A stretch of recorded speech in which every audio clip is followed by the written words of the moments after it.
Cinderella yang ia bawakan pada beberapa waktu lalu, Ian Kasela, sang vokalis dari Raja, kini disomasi dan dituntut ganti rugi senilai 20 miliar rupiah oleh sang pencipta lagu, Rival Ahmad Labaika alias Ipai. Somasi tersebut dilayangkan oleh Ipai lantaran dirinya merasa dirugikan sebagaimana ia merupakan pencipta tunggal lagu yang dipopulerkan Ian bersama band Raja. Menurut kuasa hukum dari Ipai, Minola Sebayang, somasi tersebut pun sudah diterima oleh Ian Kasela yang langsung menghubungi pihaknya untuk dilakukannya sebuah pertemuan dengan Ipai. Meski tidak tahu apa tujuan Ian ingin menemui sang klien, namun Minola Sebayang mengaku masih menerima itikat baik dari Ian Kasela. Saat band Raja itu manggung di acara Pesta Indosiar, maka lagu Cinderella ini dinyanyikan oleh band Raja. Hanya saja di layarnya itu tertulis yang menciptakan lagunya itu adalah Ian strip Ipai. Nah, dan akhirnya ini menjadi keterusan, gitu ya. Kita berpikir wah itu mungkin salah tulis, gitu ya. Karena kalau nggak salah di era itu juga Ipai masih juga terjadi produktif itu dan bikin lagunya salah tulis. Tapi akhirnya kemudian ini terus menerus tertulis Ian dan Ipai. Bahkan di album kedua dan album ketiga Raja itu juga lagu Cinderella dibawakan tetap tertulis Ian dan Ipai. Nah, karena sesuatu dan lain hal, artinya itu baru hari ini Ipai berpikir ini bukanlah sesuatu hal yang benar, ya, karena kan karya cipta itu kan melekat dengan penciptanya, dan karena Ipai merasa bahwa lagu ini adalah lagu karya yang dia ciptakan sendiri dan tidak ada yang dicampur tangan orang lain, kenapa tertulis Ian dan Ipai, ya. Dan lebih jauh lagi, ketika lagu ini didaftarkan di lembaga manajemen kolektif untuk royaltinya juga sepanjang yang diketahui oleh Ipai juga itu tertulis beritanya hanya Ian sendiri.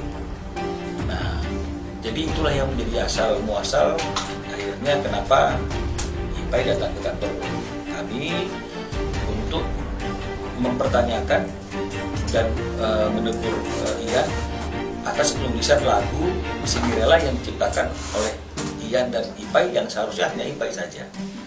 Nah, jadi durasi daripada somasi yang dibuat oleh kantor kami ini memang ada 3 hari, ya. Dan saya sudah bisa pastikan Ian juga sudah terima somasi. Kalau tuntutannya sendiri atas Ipai atas penulisan ya nama Ian dan juga penggunaan tanpa izin atas lagu itu oleh Ian dan grup Raja, itu adalah tentu ada tuntutan yang berkaitan dengan masalah ganti rugi atas hak ekonominya ya sekian puluh tahun ya, dan juga mungkin bagaimana mengenai masalah hak moralnya, dan juga ada hal yang dilihat oleh si Ipai itu pendaftaran di LMK yang tidak menggunakan nama Ipai atau Ian Ipai, tapi hanya Ian saja. Dan ini bagaimana artinya itu menghitung kerugian-kerugian ini. Jadi ini yang menjadi tuntutan dari mereka. Nah, terkait apakah pelaku pertunjukan harus meminta izin atau tidak kepada pencipta, aturan ini kan sudah jelas disebutkan pada pasal 23 ayat 5 Undang-Undang Nomor 28 Tahun 2015 tentang Hak Cipta, maupun pada pasal 9 ayat 1 Peraturan Pemerintah Nomor 50 Tahun 2021 tentang pengelolaan royalti hak cipta lagu dan atau musik, yang menyebutkan setiap orang dapat melakukan penggunaan secara komersial ciptaan dalam suatu pertunjukan tanpa izin terlebih dahulu kepada pencipta dengan membayar imbalan kepada pencipta melalui lembaga manajemen kolektif, terkecuali pelaku pertunjukan secara komersial dengan sengaja melakukan pelanggaran hak ekonomi pencipta, maka dapat dimungkinkan dalam melanggar pasal 113 ayat 2 pidana dengan pidana tahun dan atau denda paling banyak 1 juta.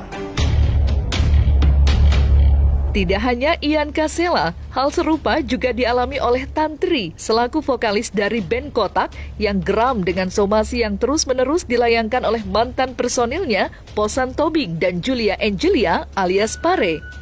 Pasalnya, alasan Posal terus melayangkan somasi antara lain dan tidak bukan agar Kotak tak lagi membawakan lagu-lagu yang telah diciptakannya.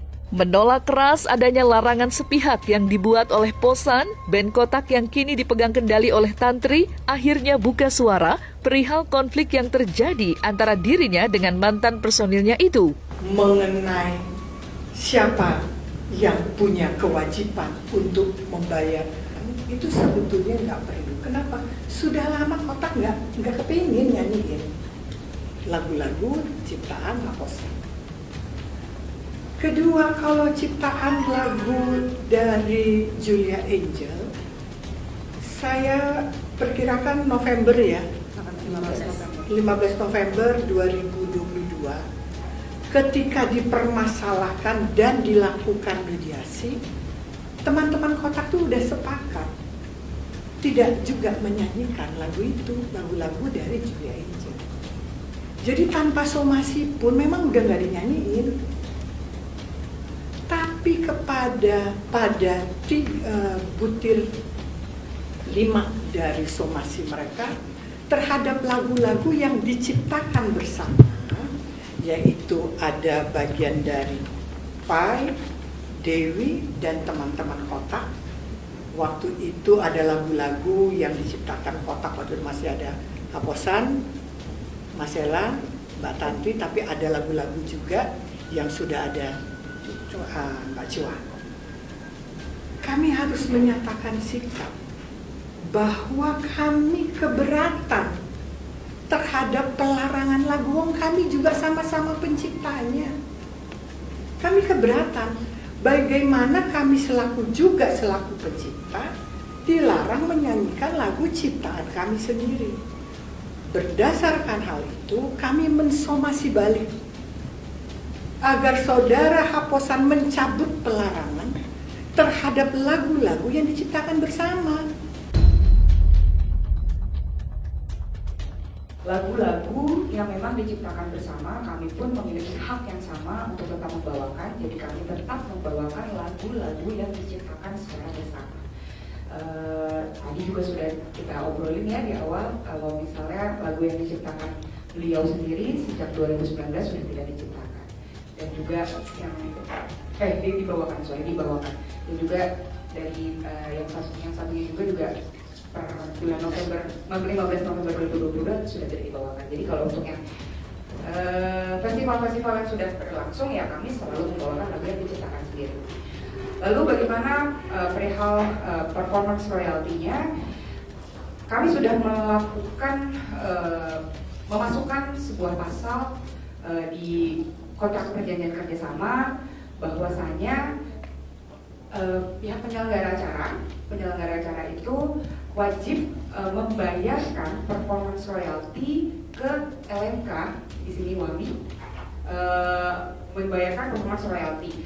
Jadi setelah ini klausul itu akan lebih kami pertajam lagi. Kalau belum membayarkan, kami tidak akan mampu. Itu adalah bentuk support kami terhadap para komposer, karena yang harus digarisbawahi di sini kami bukan hanya seorang performer, melainkan kami pun seorang komposer. Saya mengkompos sebuah lagu, Sela, Chua, kami sama-sama seorang komposer. Jadi kalau ngomongin masalah mensejahterakan para komposer, kami pun ingin sejahtera dan kami sangat support sekali bagaimana seorang komposer itu sejahtera.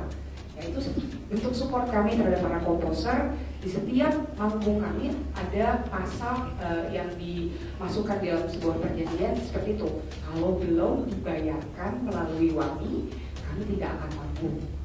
Yang paling menarik dari kasus ini pun, saya kontak beberapa kali manggung. Itu ada banyak banget bentuk support yang datang dari penonton. Bahkan mereka membuat, teman-teman kerabat kontak mereka membuat banner yang menguatkan tanpa harus mengucapkan, tapi mereka menguatkan. Kita ketemu di mana, di peluk apa segala macam. Itu bentuk support yang membuat kami merasa oke, kami harus terus berjalan. Gitu, karena setelah 12 tahun yang sudah kami perjuangkan, dan itu sesuatu yang sulit loh, mempertahankan sesuatu itu sesuatu yang sulit. Jadi ya Itu harus kami perjuangkan. Nggak apa-apa, somasi kan bebas ya, somasi aja. Somasi balik ya silahkan.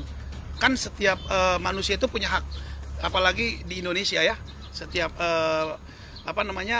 setiap rakyat Indonesia punya hak untuk membalas somasi, mensomasi, tapi ujung-ujungnya sampai ketemu aja di pengadilan. Secara personal saya maafkan Tantri, Sela dan Chua, walaupun saya tersakiti, tetapi kita ini negara hukum. Nah, secara negara hukum, proses hukum terus berjalan, dan semua kan udah saya serahkan sama kuasa hukum juga. Jadi biarkan mereka yang ahlinya aja yang berbicara.